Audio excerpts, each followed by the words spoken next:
fridge is currently at 13.2 degrees Celsius. I have it set at 17 degrees Celsius. That is set to chill. Well, it's going to warm up, which is why you can see it's heating there. So it's basically turned the refrigeration off. But I'm actually going to add a heater in now, and I'll show you how I do that. Okay, so this is my ENTIRE heater. You can buy these from homebrew shops.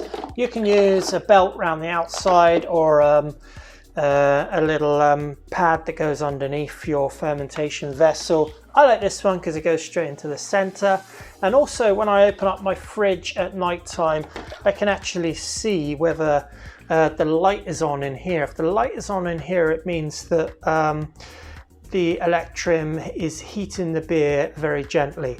That goes straight into here, like so. Just so that this black thing is above the beer if you can, doesn't really matter. And then I've just used a bung here. I just bored those out as well, those holes, just with a drill and a drill bit head. That is in absolutely steadfast. This is a gold pencil. Don't ask me why, there was a strange hole in there. I guess they wanted you to put your bubbler in there, but every time I did, I couldn't get the damn thing out. So I just bunged it up. That's what we do, we're home brewers. The next thing is my, this is one of the most important things that I own in my whole brewing kit. This is my Inkbird thermo well, basically. I'm just giving it a rub over with the sanitizer there. I've actually cleaned all of this down as well. You do get some scaling on there as well, so you need to get that off there.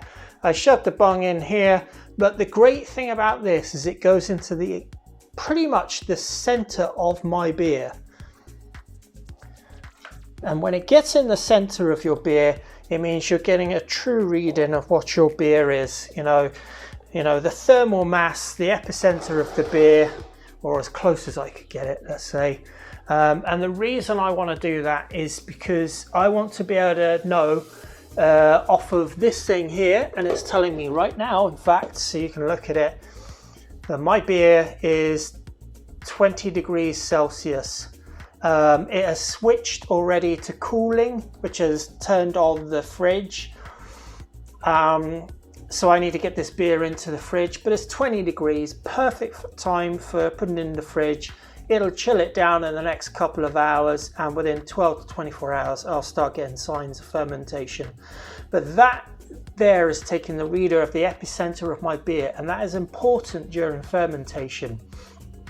Not having one stuck to the outside of the fermenter, because the outside of your fermenter is going to be cooler because it's more closely in contact with the environment of the fridge, which is cooler. I want to know what the exact center of my beer is doing right in that primary fermentation, that first 72 hours where the fermentation kicks off and it goes hell for leather, and you can go up 5 degrees. That's where you lose control, that's where you lose quality in your beer. And that's why I never, since having this, I have never had any issue with alcohol, hot alcohols, fusel alcohols, or any kind of fermentation issue at all. And I can chop and change this as I like. I started at 17, but after those first 3 days are over, I might flip it up to 17.5. After a week, I might go up to 19. Just depends what I want to do. I can do the whole lot at 17 degrees, or I can go up to 20, 21 even. I'm not a fan of that. I prefer 17 degrees Celsius, but you do whatever you want. And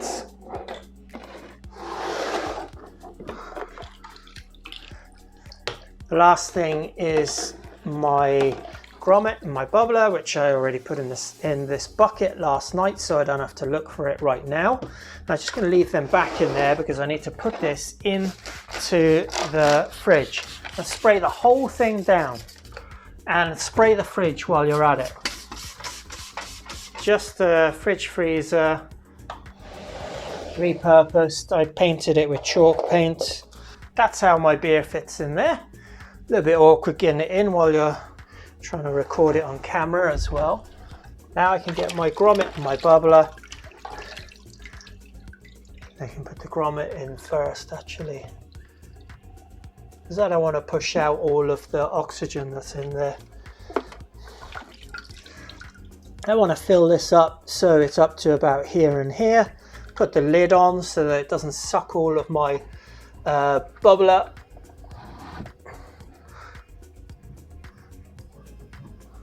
First world problems here, first world problems.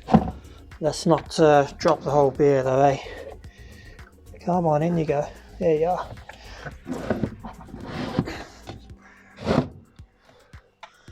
And that is me set.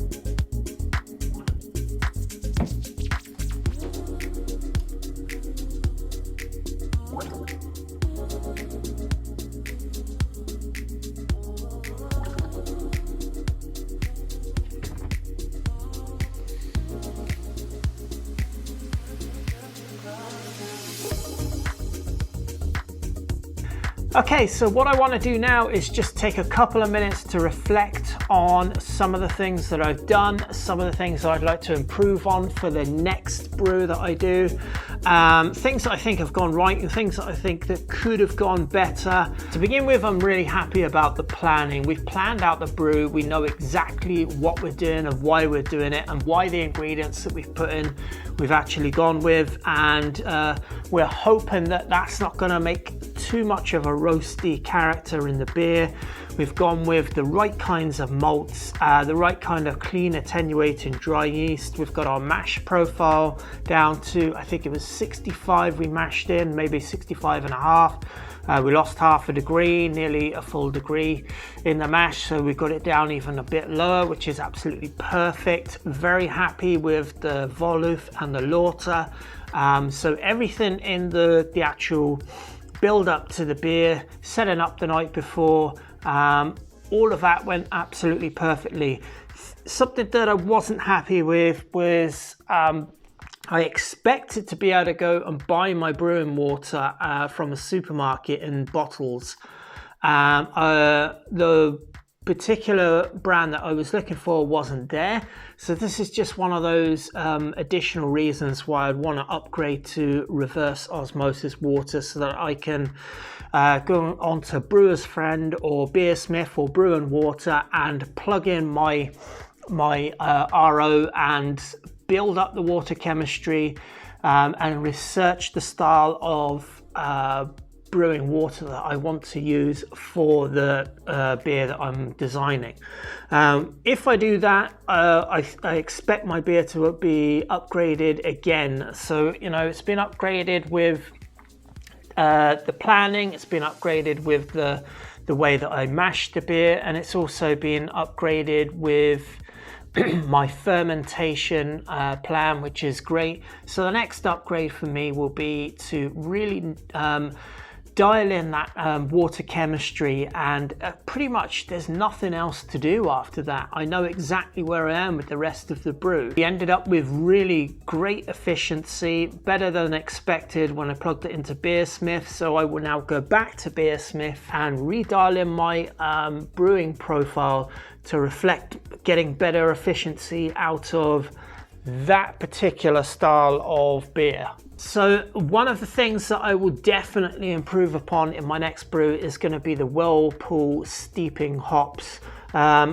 Purely by accident, I put them in at 92 degrees Celsius. I should have waited for the beer to come down to 80 degrees Celsius. The way I should have done that was to turn on the wort chiller just for 2 minutes. It would have brought it straight back down to 80. So by doing so, I will have extracted more bitterness than I had intended. I can now go back to my brewing app and see what that does for my beer. It's going to up the IBUs. My IBUs weren't too high to begin with, so I've got a lot of wiggle room there, so it's not going to make any difference really, just going to make it a little bit more bitter. but I am going to lose some of the aroma and the flavor that I could have had if I'd have brought the temperature down to 80 degrees or even lower. I'm going to do a little bit of research now into, what temperatures can you get best extraction for aroma profile out of your steeping times for when you add your Whirlpool hops in. So I'm thinking I might even be able to get it down to 60 degrees. And if that's so, I may want to throw in my Whirlpool hops at 90 degrees, turn on that chiller, get it down to 60, which takes literally 2 or 3 minutes. It's getting it down in the lower ends that's the tougher bit. But once I've done that, I think I'll get a lot more aroma. I think I've got my my sulfate and my chloride ratios completely wrong with the brewing water, which is a big thing. But having said that, these things are all minor adjustments, and just taking the time now to reflect on them is going to help me a great deal for planning my next brew. I think it's something that brewers could benefit from. It's just taking a moment to sit down and think about what you've done and how you did it and what you can improve upon. I'm lucky because I've been recording all these, and as I've gone through editing the videos, I'm actually looking back and saying, wow, this could have been a lot better, that could have been better.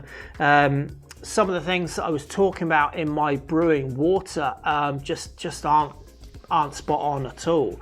So I really need to knuckle down on that if that's something I want to improve. If I'm happy with where it is, if I try this beer at the end and I'm quite happy with it, maybe I don't need to do that. Maybe I need to do that for competitions, but these are all things that I can decide as I go along. As for the fermentation itself, it's run absolutely perfectly. It's been at 17 degrees for I think it was 5 days. Only 12 hours in, we've got full fermentation primary up and running, which is really good. 12 to 24 hours normally. So we were straight off to a good start. Within 5 days, I could see that it was beginning to slow down, so I'd done all my primary fermentation. So I just upped the temperature day by day, half a degree, until I got up to 8 days, and I think I'm up to something like 19 or 19 and a half now. So we're just getting that full fermentation, with the diacetyl. There won't be any diacetyl because we're up to 19 degrees. And that's pretty much it now, until I get to the point where I am thinking about bottling my beer, and that's what's going to be coming up next, I believe, in part 8, is it? This is a long series. If you stuck with it this far, you have definitely seen every single thing that I do in my brewing, basically. So thank you for joining me, and again, like and subscribe to the channel, and if you haven't already, if you already have, thank you very much. Feel free to share the content out. Let's get on to, I really have to dial in with what part I'm up to in this video series. It's such an epic series, but I think I'm up to 8, maybe it's 9. I'll have to check back, but I'm pretty sure it's up to 8 next. Yeah, that's it. Cheers, Sludge. On to the next one. Bye-bye.